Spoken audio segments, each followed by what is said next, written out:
What's up, sports fans? Before I start my show, I want to start off with a special announcement. I really didn't want to do the video today. I got extremely bad news yesterday. You know, I've been involved with this company the last 6 months. I gave my heart to them. I'm the longest tenured individual that was left.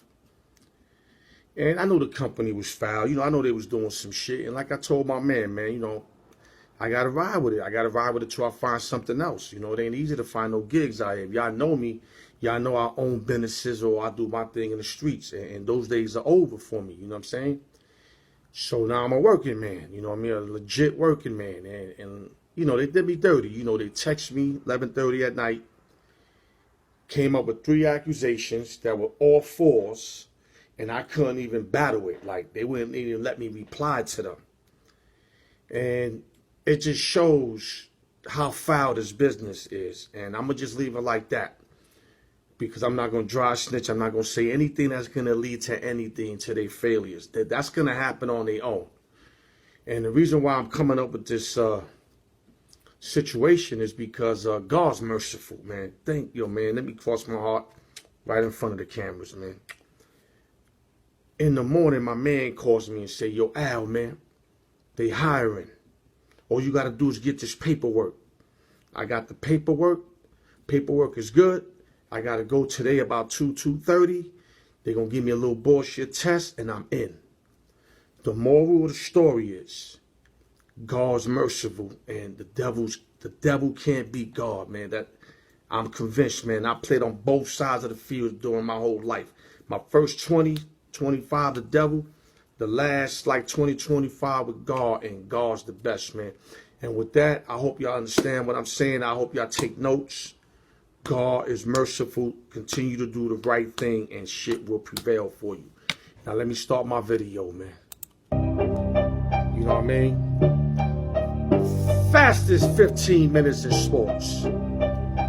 Shout out to the East Coast, West Coast, Midwest, Los Angeles, Las Vegas, New York City, Chi-Town, Philadelphia, the D, Tony Sports.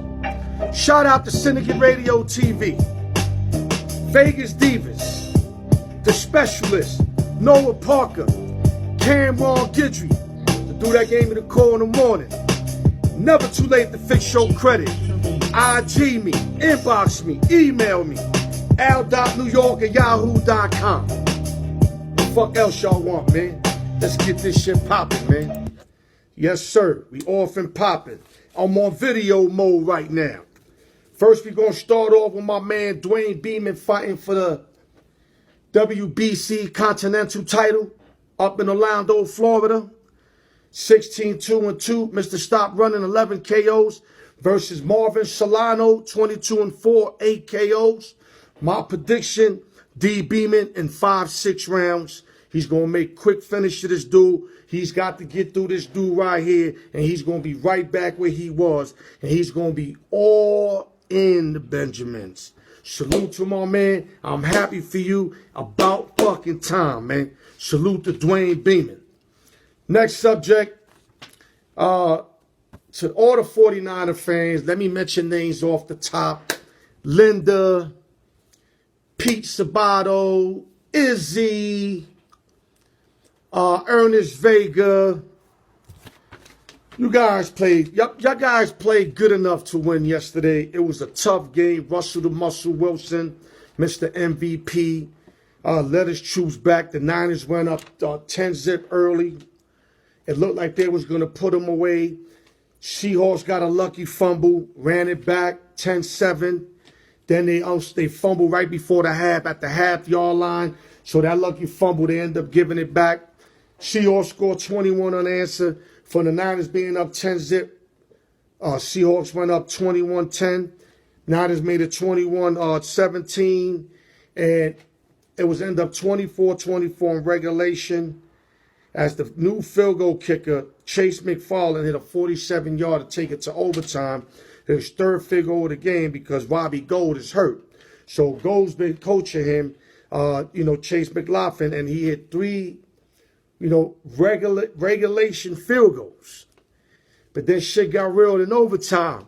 He had a 47 opportunity, another one.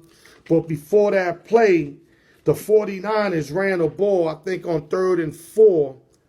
It looked like when you look real close that like the lineman grabbed the running back and pulled him on top of him. And you can see an angle where it looked like he was right on the marker line. But the referees called it a half a yard short. And I'm noticing on these instant replays, they only overturning calls that are like extremely obvious. That wasn't extremely obvious, and not to mention the lineman pulled them, which is kind of legal, but it seems illegal. And I knew they wasn't going to overturn that. My thing that was that I felt like Shanahan, with that big line, Garoppolo could have went right there, went over the top, call height like he did early in the game, and get that half a yard. Just push up, have the running back push him from behind. They could have got that half a yard, sustained the drive, and then won the game. Instead, they went for the 47-yarder with the rookie. He yanked the shit out of it. I mean, he as soon as that shit left the holder, like the holder to the guy that catches the ball to set the field goal up, he yanked that shit so much you could tell he was nervous. He never been in that situation. All the lights was on him. All the chips was on him to win the game. And he missed it wide left. You know what I mean? Wide left. And you already know, Russell the Muscle came back down like a couple minute and change, led his troops, hit Metcalf a few times, hit Josh Gordon a few times, hit the rookie that came in for Lockett with a big play. Next thing you know, they set up for a field goal. They field goal kicker kicked it, and they won. And now the Seahawks are 8-2. The 49ers are 8-1 in a dramatic Monday Night Football game, which I ain't see a football game like that in a minute. That football game could have been a Super Bowl game. That's how good it was. It showed you how good the Seahawks are. The Seahawks are for real. When Clowney steps up on defense with Wright and Wagner, they as good as anybody. And the Griffin brothers, the other one, forgive me for saying this, not the bad hand guy, the other one made 4 tremendous plays. Now, the Seahawks did miss about 3 picks. So I heard my boy on a comment saying that Garoppolo had a bad game. Statistically, he didn't. He threw for like 248. He had a touchdown, 1 pick. He basically had a better than average game when you average his numbers on a yearly basis. On a year basis, he had a better game than what he averages. But I could see where the people say he had a bad game because KJ Wright could have had an interception. Wagner could have had an interception. Griffin could have had an interception. I mean, he threw at least 3 to 4 potential interceptions. And I know Sherman is upset because Sherman, being an ex-Seahawks, went to the 49ers. There's nothing more he would have liked to do than beat up on his old team. And they had every chance in Levi Stadium. The crowd was in it, up 10-zip. That one turnover changed the whole momentum of the game. And Russell Muscle let them put him in a situation to win. Field goal kicker came in, won the game. Salute to the Seattle Seahawks. What a Monday night game, folks. Now, another game I want to cover, Who Dat Nation in the Mercedes Superdome, which I felt like, 13.5-point spread for the Saints over the Atlanta Falcons. I got the Falcon jersey on, not because of that, but I do have it on. It's to show you, in NFL, anybody can beat anybody. You got a 1-7 Atlanta team versus a 7-1 New Orleans team. Atlanta team that can't do nothing right, New Orleans that can't do nothing wrong. So they met each other, a divisional rival game, which Atlanta always gets up for. I mean, they hate the Saints. As you've seen, 1-7 versus 7